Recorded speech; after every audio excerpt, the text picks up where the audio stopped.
Shalom, peace and happiness to all. Ve'a'er eineinu b'toratecha, v'dabek libeinu b'mitzvotecha. May our Torah learning open our eyes to see the great light of the Torah and give our hearts and souls the deepest connection to the mitzvot.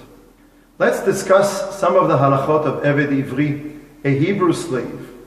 One is forbidden to demand that an Eved Ivri perform tasks that are avodat parech, translated as rigorous or excruciating tasks, excruciating labor.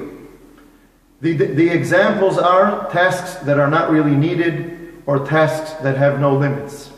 Another halacha is that one is forbidden to demand from an Eved Ivri to perform tasks that are degrading. Actually, the Torah says that the Eved Ivri is not really a slave. The Torah says, "Kesachir ketoshav yeh imach." He is an employee, someone who lives in the area and works for you. This may be the earliest source that sees not only the power of the employer, but the rights of the employee. But if he is really an employee and not a slave, why does the Torah call him an Eved Ivri, a slave? One more halacha. An Eved Ivri becomes free after 6 years of work. Before he becomes free, the master is demanded to come and say to him, "Tzeh, go out."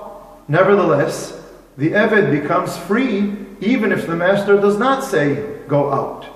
So if he becomes free even without the master saying that, why is the master demanded to come and say it? The sources of the halachot of Eved Ivri are found in different places in the Torah.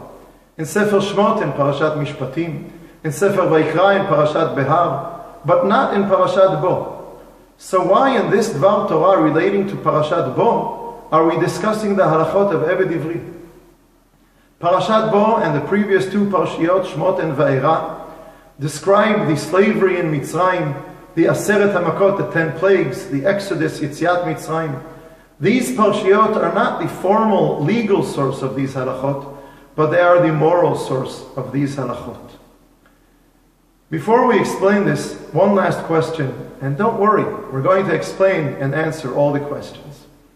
Hashem brings 10 plagues, Eser Makot on Mitzrayim. But why? Hashem can take them out any way He wants. Obviously, these 10 Makot are part of what creates the great impression of Yetziat Mitzrayim, bringing Hashem's name and power to be known to the whole world, giving Am Yisrael strength to bring blessing to the world. Part of this is that not only Hashem is going to overpower Paro, but Paro himself is going to come and ask Bnei Israel to leave. On the night of the last plague, the plague of the firstborn sons, Makat Bechorot, in the middle of the night, Paro comes and says to Bnei Israel, did you hear what he says? He says, Tzu, go out. Clearly, this is the precedent that then becomes the halacha, that the master has to say to the Eved Ivri, Tzeh.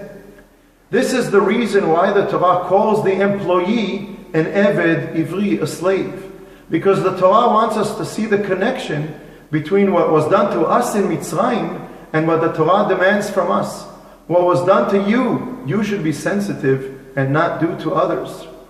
In a similar way, Avodat Parech is exactly what the Mitzrayim did to us. And therefore we are told, don't do that to others. This is also the reason why the Torah says that the master should say to the Eved Ivri, go out before he becomes free. The Torah is teaching us that in order to bring social justice to the world, two things are needed. The Torah takes care of the needs and the rights of those people who need it, of the slave or the employee. But the Torah also demands that the employer or the master, they themselves see the needs of the slave or the employee and take care of these needs. Similarly, in Ilchot Tzedakah, charity, the Torah sometimes takes care of the needs of the poor and sometimes demands that the rich be those who will take care of the needs of the poor. The Torah, on the one hand, is saying that the needs and the rights of the weaker elements in society have to be taken care of. The Torah will take care of them, even if the stronger people in society won't. But at the same time, the Torah is saying to those stronger people, stronger elements in society, it is your responsibility to take care of the weaker elements in society. In this way, we will create a world where people will do good to one another, a world full of chesed and justice. Shabbat Shalom.